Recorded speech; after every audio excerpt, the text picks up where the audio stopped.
What's up, everybody? It is another lunch with Lauren, and I'm so glad that y'all came back. That y'all rocking with me. I feel like every week the conversation is just gonna go up and up and up and up.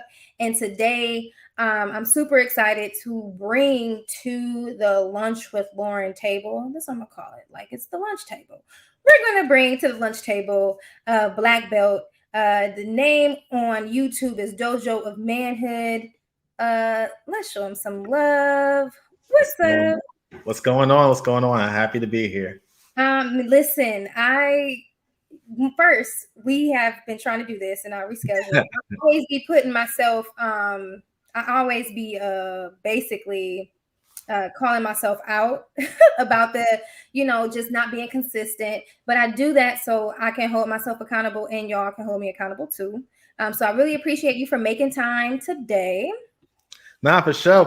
I thought you curved me at the beginning, but nah, we all here. We good. Yes, good. Never that. I just pure intentions over here. Yeah. So if y'all have not subscribed to his channel, make sure you do that. The link is in the description box, and we'll be talking about it more. But talk to me about like who you are. This name, Dojo of Manhood, like. What does this mean? Who are you? Yes, so I go by black belt. I'm a second degree in karate. I've taught martial arts, and I've been doing martial arts for about 10 years, but I'm a tax attorney. And the whole point of the Dojo of Manhood, I was actually inspired by watching other YouTubers and such, and I kind of realized I may hurt some feelings. People may not subscribe, but I hear a lot of whining in the quote unquote, a lot of whining in the manosphere of how women ain't this, women ain't that. It's just a lot of crying. And I've come to the understanding, fortunately, just been working on myself and such to where if you're not the same way where I would tell a woman, if you're not getting the quality of guy you want, it more than likely is something with you, because I know the quality of guys are out here. And the same thing with the guys. If you feel like all you're running into is, they say, 304s or they for the streets, it must be because you're on point, right? Mm-hmm. You must not just be the average, as they say, regular, degular guy walking around. You must be like cream of the crop. And if that's not the case, the Dojo of Manhood, we are here to help build men and help men be great again. Help men be great again. I love it. So, that is hilarious. All right. So I want to kind of get into, you mentioned like black belt. What is it called? I don't want to offend and call it karate. Karate or is it karate? Yeah, I'm a black belt in karate. Yeah. Okay, I just want to make sure because you got the different kinds of martial arts kind of thing, and I don't want to be like this what you do. But okay, so black belt in karate. What made you like get into that? Because I think it's very unique. So I've always been into sort of, actually, let me take a step back. This is how it started. So my granddad was a Vietnam veteran. Mm-hmm. And I remember I was about 5 or 6 years old. He's from like rural Virginia. So he's as old black man as you can like imagine. Mm-hmm. So I remember at 5, 6 years old, out of nowhere one day, he said, my real name, but he just said, hey boy, come here and put your dukes up. I didn't know what the hell he was talking about. So I just kind of like fumbled around, through some hands. And he told me, you know what? I'm not about to have a female anatomy part as a grandson. So get to make you bold, to make you tough, you know what I'm saying? He taught me at that point how to throw these hands, how to use guns. I'm still not a fan of guns, but he showed me that. And then I've been training ever since. And then pretty much about at around 15, I started doing judo. And then I started taking karate serious at about 19, 20. And about 19, 20. And here I am. I've been training. Like I even teach kids from time to time. I used to do some free self-defense courses for women before I went to college. And even in college, I teach some of my lady friends, just certain things they can do. And that's how I jumped into it. But I've always loved martial arts. I always loved I look at it as an original form of competing from just macho-y macho. So you did it through high school too? Not, I didn't take it as serious. I would just basically go maybe once a week or maybe twice a month. But I would say right after I went to college, that's when I really got serious, going like 3 times a week. So right after college, you got serious. So Yeah. were you a part of like intramural, like karate or those kinds of things, wrestling or anything like that in college? No, I never did the intramurals. I did travel though with my Mhm. instructor. We would go to different tournaments in, say, Virginia. I'm in North Carolina. I don't care if people know. I'm in North Mhm. Carolina, so I went to Virginia, Georgia, Florida, and such for karate stuff. Okay. And Because I'm curious, like, if you did do it in college, was that like a selling point for you and the ladies? Like, how did karate and women like intersect in your life? Tell me a little bit about that.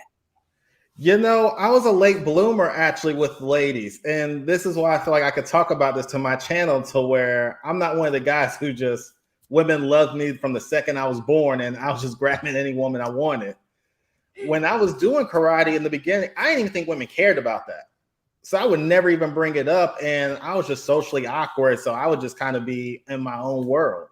But now I'm an attorney now, 28 years old. Yeah. Oh yeah. As soon as they say, what's something you do? I say karate. It's an immediate like twinkle in their eyes. Immediate. Do you feel like the twinkle in the eye is, I guess, attributed not only to karate, but maybe your occupation too? I Or would say, which one's okay, he's different, I think I can rock with it kind of thing? Which one is it? I would say being an attorney essentially guarantees, like, all right, he's not guaranteed, but I think it confirms to them, all right, he's just not necessarily a bum trying to holler at me. But I think being the black belt is what really solidifies that interest, because they know pretty much 9 times out of 10, all right, if nothing else, I'm safe when I go out with him. He's about about almost 6'3", 240 pounds. Mm-hmm. I can go anywhere and he's going to protect me. And women all the time, they always ask, hey, can I see you like break something? You got any business? You break a cinder block. So yeah, it's the black belt, really. It's the black belt that actually sells it. So ladies, if you're in the chat, sound off. If you ran into an attorney with, like, there's 2 attorneys. One is just an attorney, but there's the attorney with the black belt. Like, which one are you going for, ladies? I want to know. But I think that's really interesting that, one, it's really unique that you have that skill set, because not a lot of men can say that they have a black belt. And dare I say, not a lot of black men can say that they have a black belt, because it's not looked at as a black sport. And that's interesting, because karate, at least for karate specifically, it's pretty much copied from African martial arts. Mm-hmm. And so it's really interesting how I would see a few, but I would very rarely see black people at tournaments. Mm-hmm. And people will look at me like, what's he doing here? And I'm just like, you can imagine. Oh, this is ours. Like, what are you doing here? So yeah, I agree with you. And I think I looked it up once, but I believe only 1 out of every 10,000 people who start martial arts ever actually becomes a black belt. You're right. I mean, you are probably one of maybe 2 people that I know that are black belts. So that's very interesting. That's a really fun fact, y'all. So he got something he can like put in his pocket and be like, well, I got something you ain't got. And then boom, I got a black belt. I want to get into, so you said you were a late bloomer. And because you were a late bloomer, you like gained all this insight about women. Talk to me about maybe like one experience or like one instance that made you realize that, hey, I think I have something to share. Like, was it a relationship that did it for you? Or was it a lack thereof? Like, you didn't have a relationship and you were working on yourself. What was that pivotal moment of you feeling like, I have something to say and I need the world to hear it, like, kind of thing?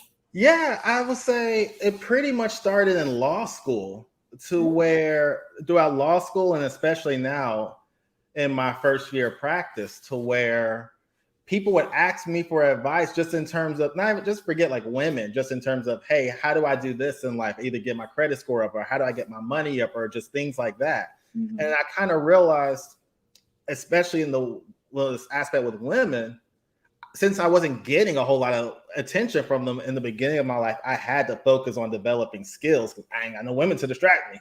Right. But once I got older, say like 26, then the women came because I had the accomplishments. And then I realized, okay, this whole time, at least I look at it, it wasn't personal. They just saw, okay, there's not much value here with him. So I started realizing, okay, it's not personal more times than not. As men, you have to walk around essentially, you have to show your resume if you want, especially the top women. And that's what I've come to realize. You can't, women are great talkers, but women don't want a man who talks. Women want a man who shows. That's facts. Mean, that's just really the end of it. So that's what I've come to realize in terms of I've seen a complete, 180 of my life from in sixth grade. I was a tall, scrawny kid playing basketball to now being full adult black belt to, this is why I just tell the guys, I guarantee you, if you just better your status in life, if you better your accomplishments, and I'm not saying you got to be making $300,000 a year, but it's not hard to beat out the average guy. It really isn't, especially as a black man. It's not that damn hard. I would agree.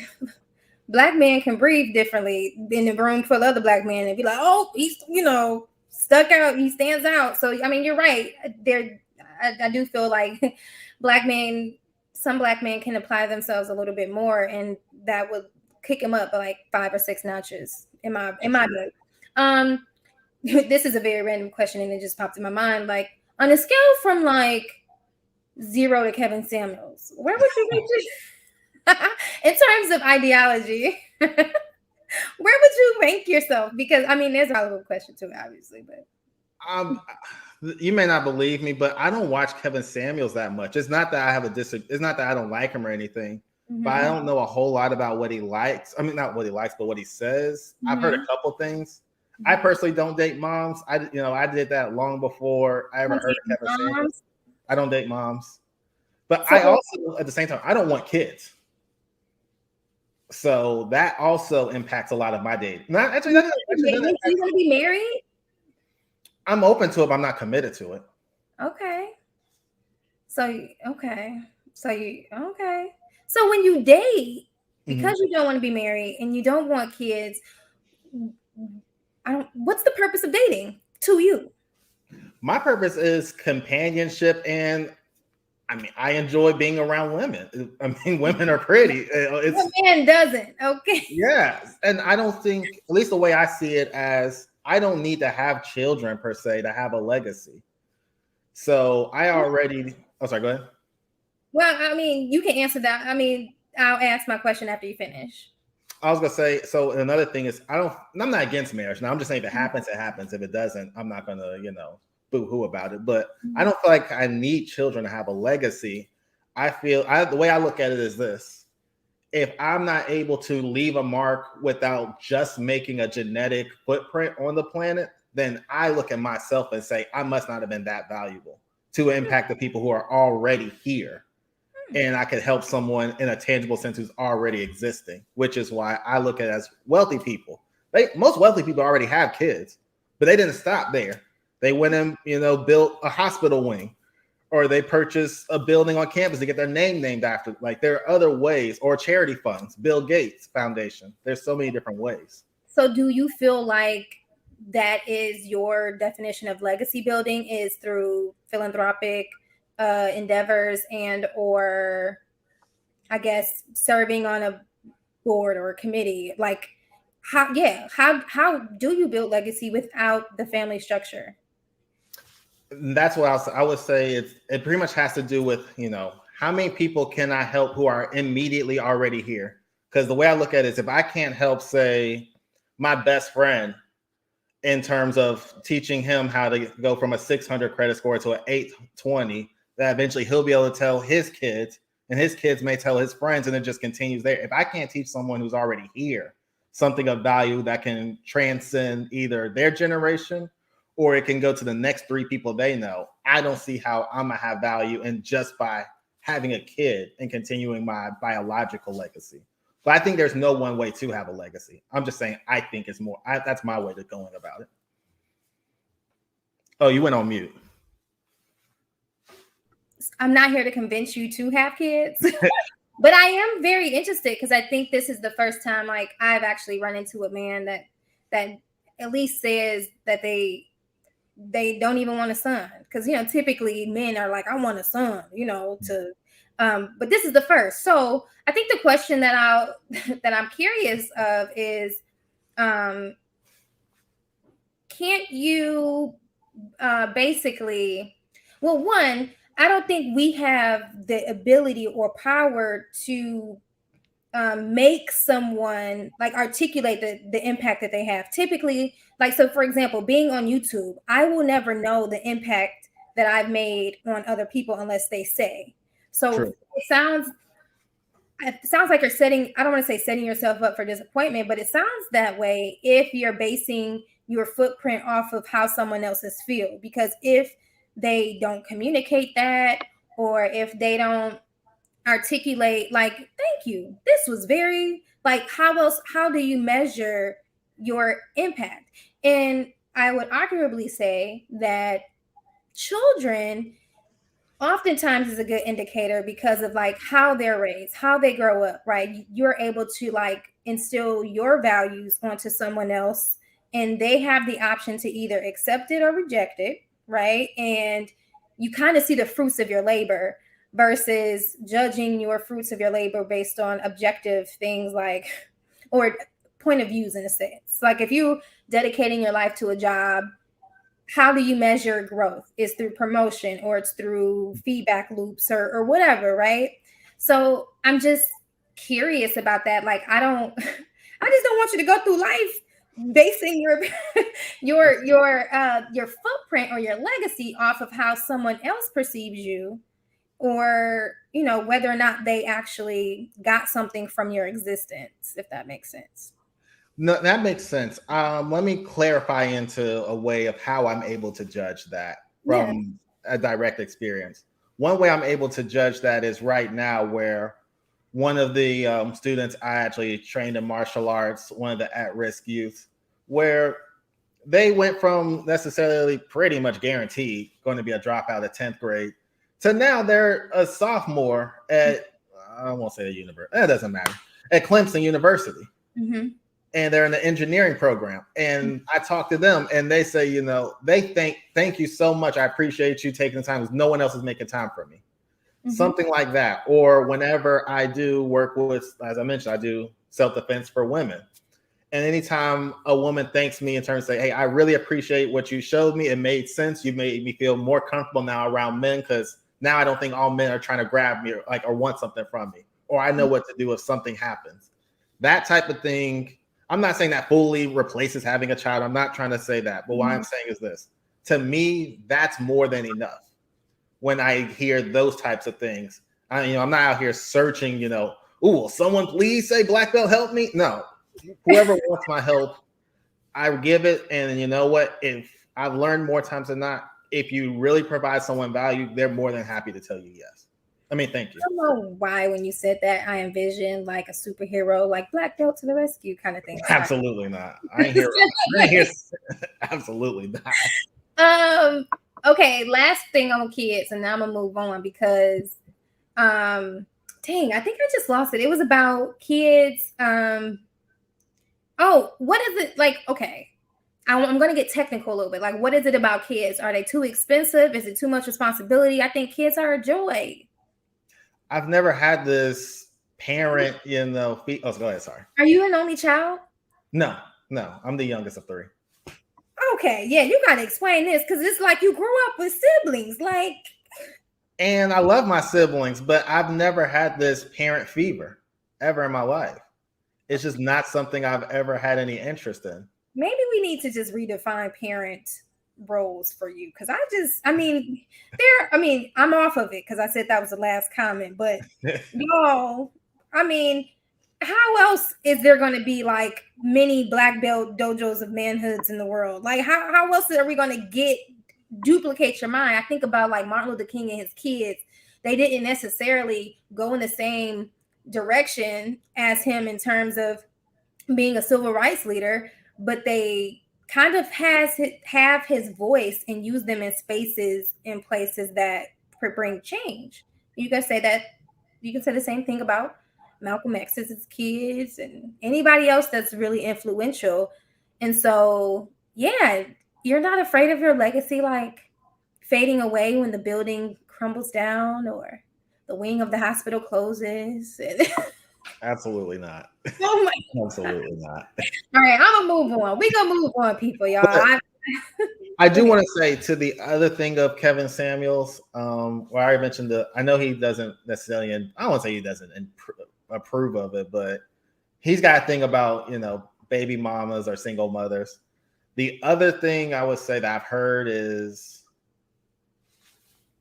I don't know necessarily if he approaches this or how he feels about this, but I'm of the firm belief that if you can't get what you want at home, you running off somewhere else and trying to find somewhere outside of home, you're just basically a loser. If you want a black woman and you find black women to be too angry or too unruly and rambunctious, as someone who's had the fortunate of going on dates or being in relationships with women outside the race, black women don't have a monopoly on attitudes. You don't have a monopoly on any of that nonsense. So I've heard him kind of mention that, going to Mylene and Becky and all that stuff. I don't co-sign that. I don't co-sign it at all. I have no issue with interracial relationships, but I'm a firm believer if you just run into another race because you think black women is too much, nah, son, you can miss me with that. Yeah.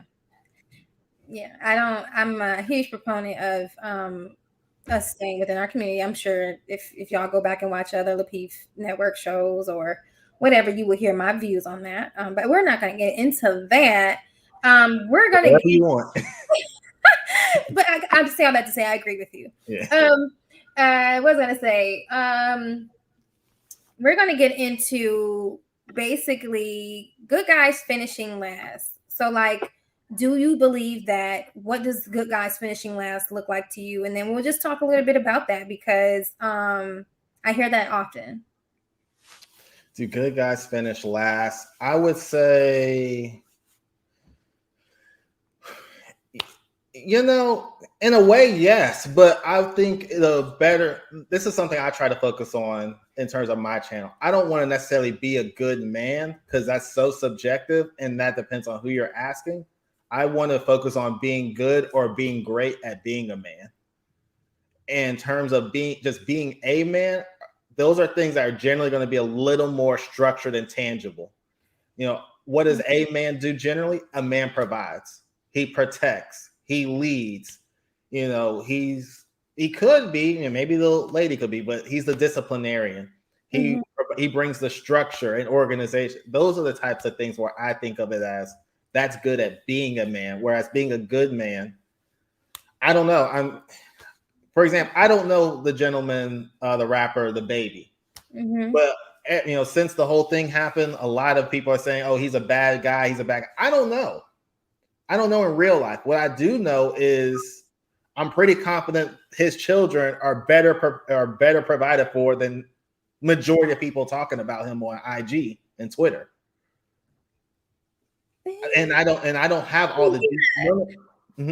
I think when you said that, I'm like, okay, yes, but it kind of sounds like you're basing this and just the idea of legacy, maybe success, good fortune based on income, like money. Like if you're able to provide, that is I don't want to say able to provide, but the extent to which you provide is the measurement of whether or not you are successful or are a good man. Am I hearing that right?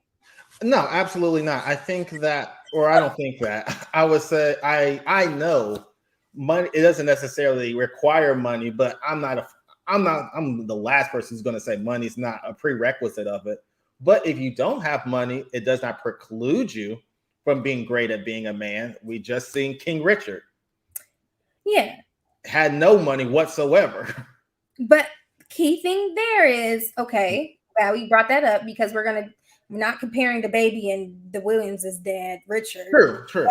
because we brought up the baby, like, okay, he can provide better than most dads can for their own kids. That may be true to an extent, but the reason why I'm like, how are you weighing like monetary contributions over presence, right? I think what made Richard so successful is the investment and the presence, and just overall involvement in his kid's life. You know what I mean? Mm-hmm. Versus the baby, yeah, he's getting bashed for being a terrible father because it could be, I'm just doing this for show here, the baby, I be with him, but he be on tour. Like you're not a full-time dad, the baby. Like, let's be clear. Like, yes, you have the financial means to give the baby what they need and support the baby, but in terms of presence, I would maybe say that presence weighs a little bit more heavier than someone's ability to provide. What do you say about that? I would say, and I don't know if the baby is a full-time parent. I know obviously he tours and such. So I mean, it's not like he can be there 7 days a week, obviously. Yeah. But what I meant, I only brought up the baby to say so many people are making assumptions off of, like you said, the presence and the other qualities of father he may or may not be. And none of us actually know. Mm-hmm. We can assume, but we actually do not know. Mm-hmm. But to your direct question of the presence versus the money, I could see, here's the thing. I could 100% agree with you if we have more King Richards walking around, because a lot of fathers make a lot of excuses of why they can't, do X, Y, and Z for their kids, and it ain't got nothing to do with money. A lot of them make excuses on, I ain't have it like that, so you just got to get it out the mud too, and a whole lot of nonsense. But unfortunately, we will never know if there's riches in the world, because the riches in the world are the good guys that are finishing last. It's fortunate that he was able to find someone, and from my understanding, I caught the movie at the tail end because my people watched it without me, so that's another conversation for another day. But they both in the mug. But I'm like, when he entered into the marriage, there was already kids there, right? Like it was kind of a blended family, right? I don't know. I didn't know that. Venus and Serena have other sisters or other siblings. I think it was 4 of them in total. I thought they were all his. My bad. Okay. They could be, but I think what I'm trying to say is like this idea of him not having a lot of money, but he was able to be there. Those are the good guys. The good guys are not making 6 figures. I talked about this on, I think, my very first live about these high value men. Yes, they're great, but they're also assholes at the core, right? Sometimes. I'm not lying. Mm-hmm. And people, I mean, they have to be to a certain extent in order to maintain that status. You just can't let everybody in your space. You're not finna rock everybody. I'm gonna have this stance to kind of protect the status that I have, right? And so, not to say that there are not broke men that are assholes. There are absolutely broke men that are dicks, okay? But that's where I'm going. Like, good guys finishing last. Like, we will never know if there's more Richard Williamses out here, because don't nobody want to marry somebody that's broke, or don't no woman want to marry somebody that's broke. But this whole idea of like, there are other key factors, and so that's why I'm like, okay, this is really getting good, because you have a very lucrative occupation. You have a lot of things going for you. That's a selling point. But then you won't even want to get married and have kids. So how? But I'm gonna leave that where it's at. But you get where I'm coming from. It's like there are people like Richard who have good intentions, have integrity, character, able to build those same things into their kids. But if we go back to today, I'm sure there's men in the chat that are not 6-figure earners, right? Maybe not even 80K or whatever, that have integrity, character, all these things. And in some way they're finishing last, which is probably why they have this disdain about women, because women have been playing them and I have a lot to give kind of thing, right? And I'm sorry, were you done? I'm done. Okay. And well, let me say this. I've actually never bought, at least if I remember correctly. If I'm wrong, I apologize. I don't think I bought up necessarily income in terms of, I think, oh, if you need to make 100 grand to be a great man. I just think that's part of it. But I think if you don't have the income, you have to be able to overcompensate in other areas. And I think from understanding correctly, you're calling King Richard a good man. I actually would consider a King Richard someone who is not great, someone who is Hall of Fame material at being a man, because he did not have any of the income whatsoever, but he did literally everything else in his possible control to get his children to partially where but also where they wanted to be. And I would say that alone is what makes him a Hall of Fame material man.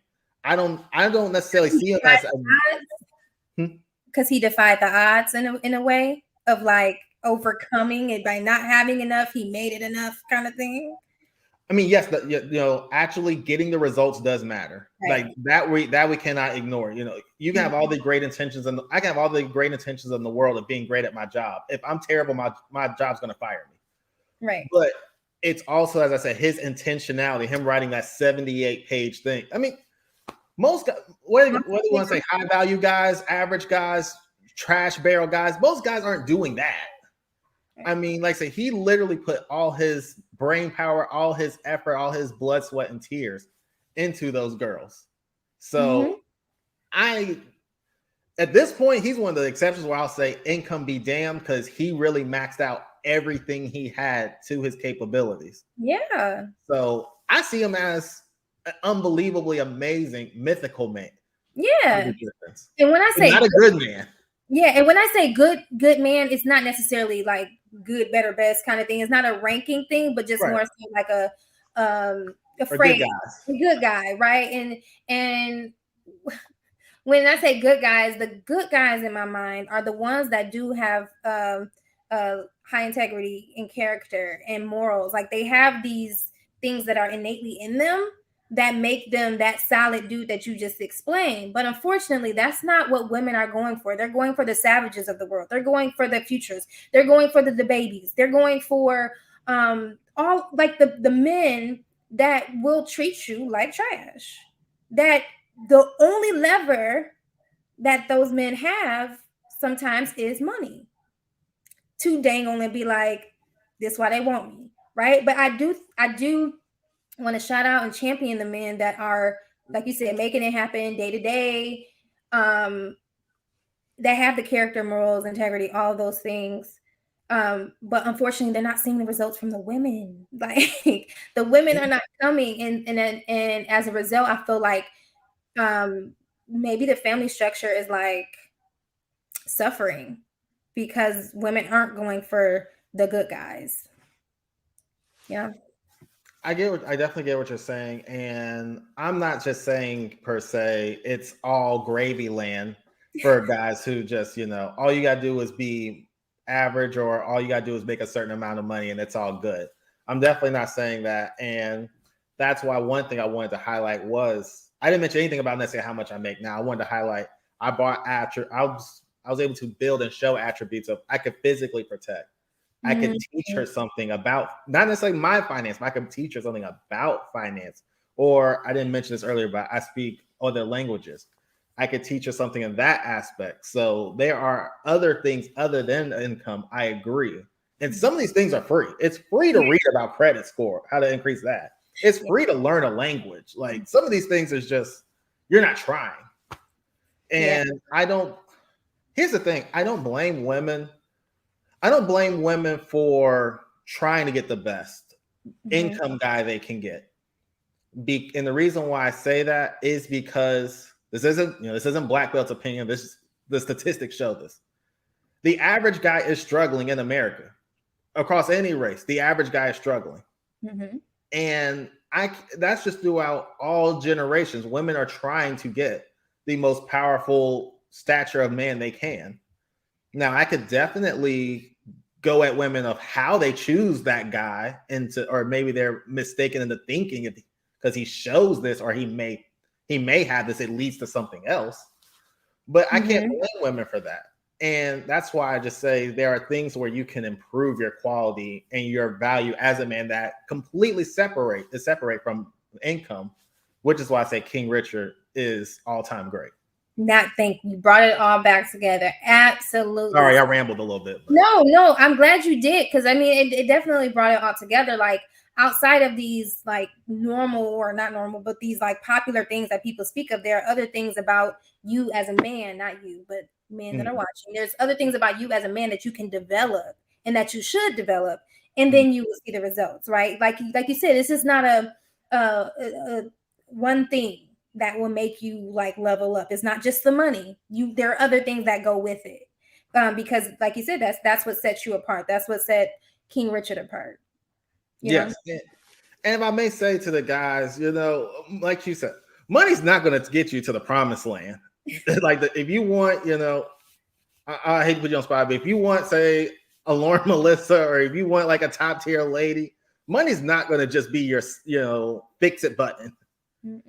And because I'm telling you from experience, just because you may make, I ain't saying I make it, whatever I do, just because you make over six figures, once you actually deal with women who deal with guys who make six figures, then you actually realize, oh, hell, it's still not enough. I need other actual qualities. I need to look like I can actually physically protect. I need to actually have a strong social game, not necessarily your high school game of just whispering nothings in her ear. I need to be able to show her, oh, I can work a room. I have connections. I can get her into places. You got to show the intellectual aspect, the emotional strength. Like it's a different level of competing. Your money's just a ticket of entry. And then let me say this too. He's 100% right, but that doesn't mean that there are not women out here that will tolerate you if you don't have those things. Keyword in that is tolerate, meaning right. Totally. They want more, but they gonna deal with you because you got the money, but it won't be as substantive.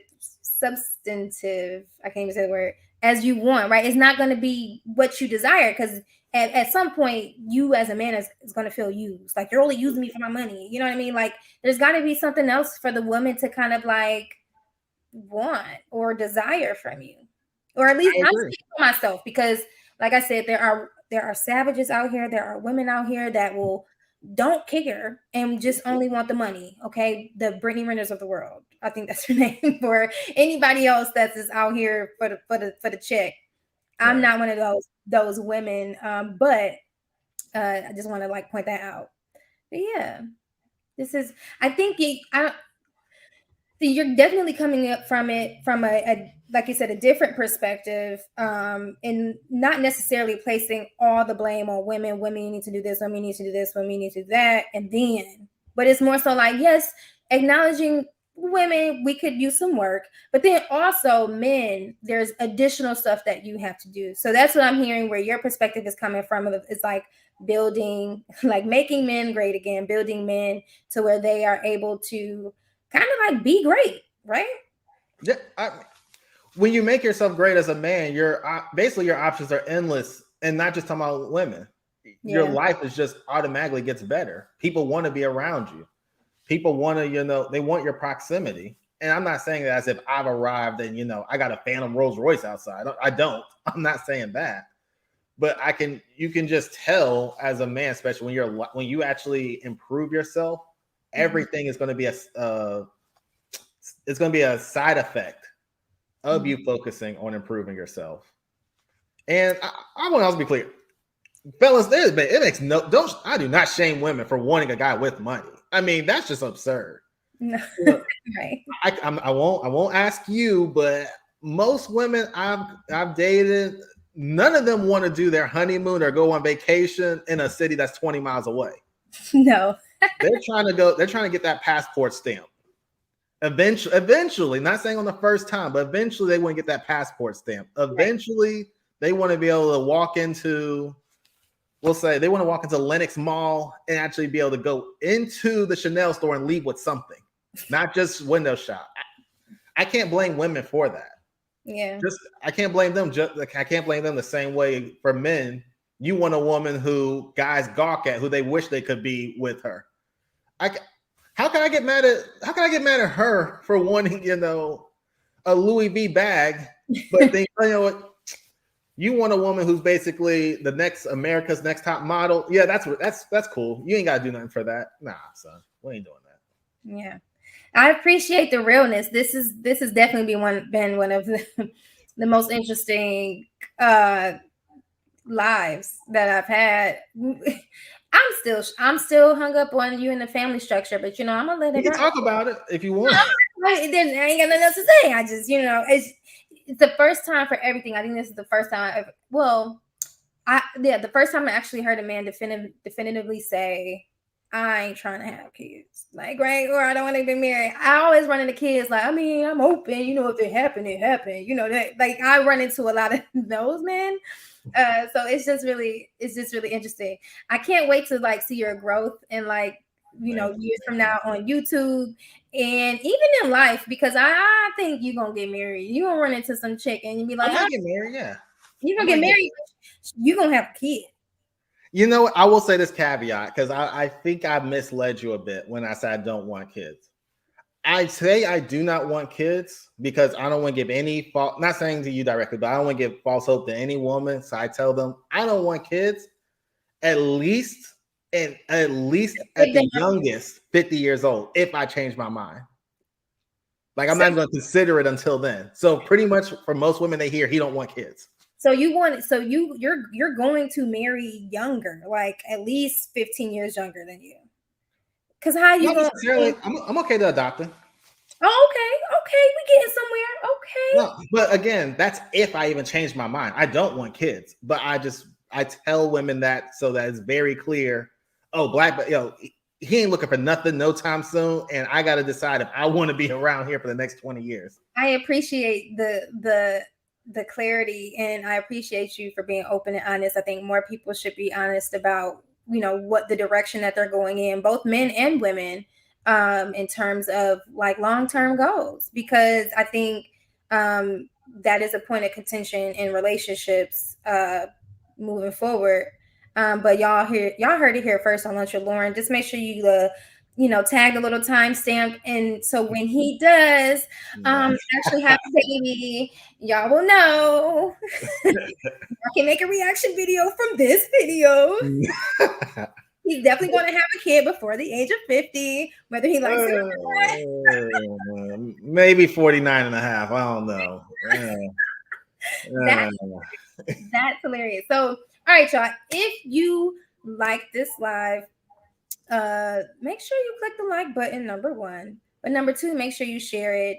And go follow him on Instagram. You'll see his username scrolling across the bottom, and his YouTube link is in the description box and in the chat. Make sure you subscribe to his channel. This won't be the last time you see Black Belt here. Oh, great. I'd love to come back. I had so much fun. I felt it's an honor to be here. Thank you. Yes. So any last words, anything you want to leave the people with? Obviously you can let them know where to find you again, even though I just kind of stole your shine, but yeah, any last words? No, I mean, like I said, if you come to my channel, please come. You'll love it here. We talk about all various topics. We're not just here crying about what women are, what they're not doing. We're here to talk about how men can be great. Go ahead and enter that Dojo of Manhood. We write reality checks all day long. And you know what? It's about time. We need a renaissance. Make men great again. Make shame great again. Oh my Shame is a way that we build men. I'm all here for it, to teach men how to be better. And I love it. And eventually, and the women will thank you for being better. Yep, that part. Well, I appreciate it, Black Belt. I'm gonna have to steal this whole "we write reality checks over here." I really love that. That's awesome. All right, I'm gonna put you back in the green room. I'm gonna wrap it up here. Thank you so much again. Thank you so much. Yo, this has been an awesome time. Thank y'all for rocking with me. Make sure, like I said, you hit that like button, you share, and replay it a few times. But let me know how you feel if you replay it in the comment section. And I really appreciate y'all. This has been Lunch with Lauren Melissa, and I'm out of here, y'all.